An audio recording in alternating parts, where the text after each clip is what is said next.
ఇందాక మీరు urine leakage అని చెప్పారు. సో కాస్మెటిక్ గైనకాలజిస్ట్‌గా ఈ ప్రాబ్లమ్‌కి మీరెలా సొల్యూషన్ ఇస్తారు? యాహ్!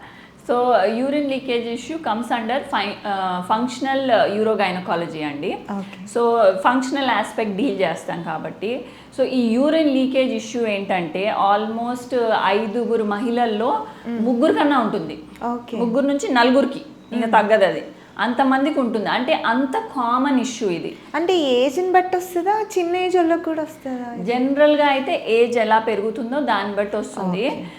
చిన్న వాళ్ళకి యూరిన్ లీకేజ్ ఇష్యూ అంటే దాన్ని వేరే ఎంటిటీ అంటాం, అది బెడ్ వెట్టింగ్ అంటారు. చిన్నప్పుడు యూరిన్ ట్రైనింగ్కి లేకపోతే కొంచెం కలలు వచ్చినప్పుడు, దట్స్ కంప్లీట్లీ డిఫరెంట్ టాపిక్. అది పీడియాట్రిక్ వింగ్ కింద వస్తుంది. ఇది కొంచెం మహిళల్లో యూరిన్ లీకేజ్ ఇష్యూ ఆల్మోస్ట్ డెలివరీల తర్వాత మొదలవ్వటము.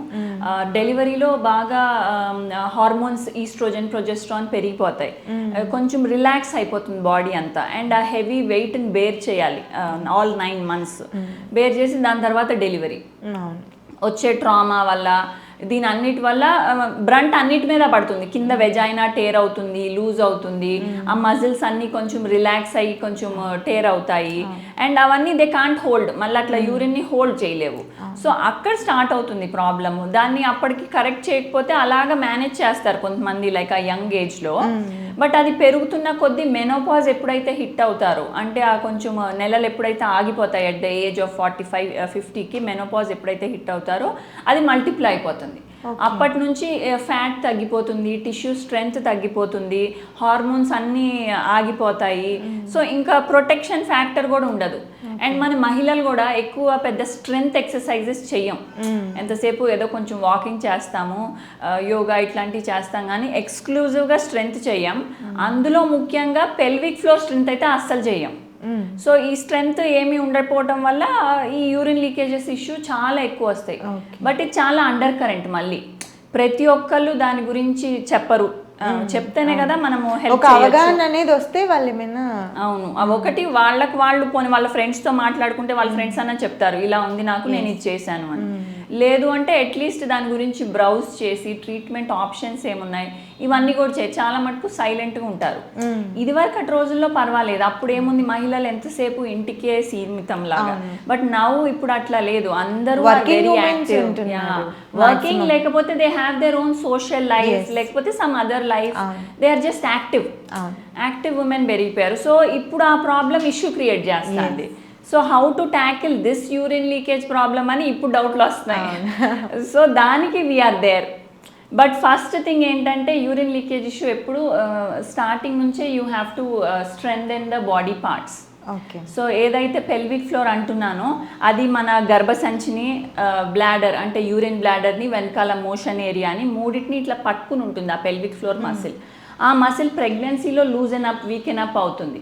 డెలివరీ టైంలో ఇంకా ట్రామా కూడా అవుతుంది దానికి. ట్రామా అయితే మళ్ళీ రీస్ట్రెంథన్ చేయాలి. అమెరికా లాంటి ప్లేసెస్లో అయితే రీహాబిలిటేషన్ కూడా ఉంది. పోస్ట్ డెలివరీ ఫిజియోథెరపీ అంటారు, రీహాబిలిటేషన్ అంటారు, దే స్ట్రెంథెన్ ఇట్.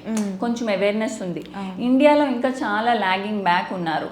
సో ఇప్పుడు ముందుకు రారు తొందరగా. అవును, అది ప్రాబ్లం. అవును, చాలా ముందుకు రారు. ఇంకా ఎలా ఉంటుందంటే మైండ్ సెట్, డెలివరీ వరకు మెడిసిన్స్ అన్ని బాగానే చేసేస్తారు, అది అయిపోయాక అంతా స్టాప్.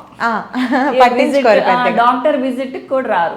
అట్లీస్ట్ వస్తే మేము చెప్తాం, ఇలా పెల్విక్ ఫ్లోర్ మళ్ళీ రీస్ట్రెంథెన్ చేసుకోవాలి, ఇలా ఇది చేయండి, కీగిల్స్ చేయండి, ఇట్లా మేము చెప్తే వాళ్ళకి అట్లీస్ట్ తెలుస్తుంది. అసలు విజిట్కే రాకపోతే మళ్ళీ కష్టం అయిపోతుంది అన్నమాట. యా, సో నవడేస్ చాలా కొత్త టెక్నిక్స్ వచ్చినాయి అండి యూరిన్ లీకేజ్ ఇష్యూ మనకి హెల్ప్ చేయటానికి. యాజ్ మీకు చెప్పినట్టు ఫస్ట్ మా దగ్గరికి వస్తే మేము ఎగ్జామిన్ చేస్తాం. ఎగ్జామిన్ చేసి ఎంతవరకు లూజ్ ఉంది, ఫస్ట్ ఇన్ఫెక్షన్ రూల్ అవుట్ చేయాలి. యూరినరీ ఇన్ఫెక్షన్ ఉంటే కూడా ఇట్లా రిపీటెడ్ యూరిన్ వస్తుంది, ఆ ఇన్ఫెక్షన్ ఒకటి ఫస్ట్ రూల్ అవుట్ చేయాలి. రూల్ అవుట్ చేశాక మేము ఎగ్జామిన్ చేస్తాం. ఎగ్జామిన్ చేసి జారిందా, గర్భసంచి జారిందా, లేకపోతే ఓన్లీ యూరిన్ బ్యాగ్ ఆ ప్లేస్ జారిందా, సిస్టోసీల్ అంటాం, ఆ ప్లేస్ ఏమన్నా జారిందా, లేకపోతే యాజ్ సచ్ అక్కడ మజిల్ స్ట్రెంగ్త్ అండ్ పెల్విక్, మేము పెరినియల్ బాడీ అంటాం, అక్కడ స్ట్రెంగ్త్ అనమాట, దాన్ని అసెస్ చేస్తాం. ఆ స్ట్రెంగ్త్ తగ్గిందా, లేకపోతే ఓవరాల్గా అంతా బాగానే ఉంది బట్ జస్ట్ వీక్నెస్ వల్ల వారికి యూరిన్ లీకేజ్ వస్తుంది. ఇవన్నీ వీ హ్యావ్ టు అసెస్ చేసి దానికి తగ్గట్టు either surgical option or non surgical option, ఈ రెండిట్లో డిసైడ్ చేస్తాం. సర్జికల్ ఆప్షన్ అయితే 1 షాట్ సొల్యూషన్, బట్ అది మోస్ట్లీ మ్యాక్సిమమ్ కొంచెం ఏజ్డ్ వాళ్ళకే ఆప్టింగ్ చేస్తూ ఉంటాము. బికాజ్ మళ్ళీ ఇంటర్ కోర్స్ టైంలో ప్రాబ్లం అట్లా రాకూడదు మేము ఏమైనా సర్జికల్ ఆప్షన్ వైపు వెళ్తే. Non surgical option mostly young ladies opt చేయాలి. దీన్ని బట్టి వాళ్ళు ఏంటంటే డెలివరీలో ట్రామా వచ్చినప్పుడు మేము వెజైనల్ లేజర్స్తో టైటన్ చేయొచ్చు ఆ ఏరియాని, మళ్ళీ రిజువినేట్ చేయొచ్చు, మళ్ళీ కొత్త దానిలాగా we can make it. Delivery టైంలోనే చేసేస్తారు, డెలివరీ అయినాక అయినాక అంటే డెలివరీ అయినాక we don't touch for 3 months. Okay, 3 months తర్వాత or if they are breast feeding and all మనకి ఇప్పుడు ఏం తొందర లేదు, they can slowly come for it. So ఇప్పుడు కొంతమంది ఇది డెలివరీ అయిన కొత్తలో చూడకపోయినా కొన్ని సంవత్సరాలు అయిపోయింది అనుకోండి, అప్పుడైనా వాళ్ళు ఈ ట్రీట్మెంట్ ఎప్పుడైనా పర్వాలేదు. ఒక సామెత కూడా ఉంది, అంటే you should come actually not late than never, better late than never. అంటే ఎప్పుడోకప్పుడు చేయించుకోవటం బెటర్ అన్నట్టు. సో అందుకని ఎప్పుడోకప్పుడు వచ్చి బట్ స్ట్రెంగ్తన్ చేసుకుంటే, బట్ అది రిపీటెడ్ ప్రాసెస్. లైక్ ఒకసారి జిమ్ చేశాను, మజిల్ స్ట్రెంగ్తన్ అయిపోయింది, వదిలేస్తాను, వేస్ట్, అంతే కదా. సో రిపీటెడ్గా వెజైనల్ లేజర్ ట్రీట్మెంట్స్ కానీ, మన దగ్గర ఎంసెల్ఆర్ చైర్ ఉంది, అంటే ఆ చైర్ ఏంటంటే ఆ చైర్ మీద ఇట్లా వెల్ క్లోత్డ్గా కూర్చుంటే కింద నుంచి పల్సేషన్స్ వస్తాయి. కీగిల్ ఎక్సర్సైజెస్ చేపిస్తుంది అది, almost 12,000 times Kegels just less than half an అవర్లో చేపించేస్తుంది. అది చేస్తే కింద పెల్విక్ ఫ్లోర్ స్ట్రెంగ్తన్ అవుతుంది. అది స్ట్రాంగ్గా ఉంటే యూరిన్ అది ఆపగలుగుతుంది, అంటే మనంతో మనం ఆపుకోగలుగుతాం, దాన్ని ఆపుకోగలిగి we can be in a better state. So అట్లా సెషన్ వైజ్ అవి చేసుకుంటాము.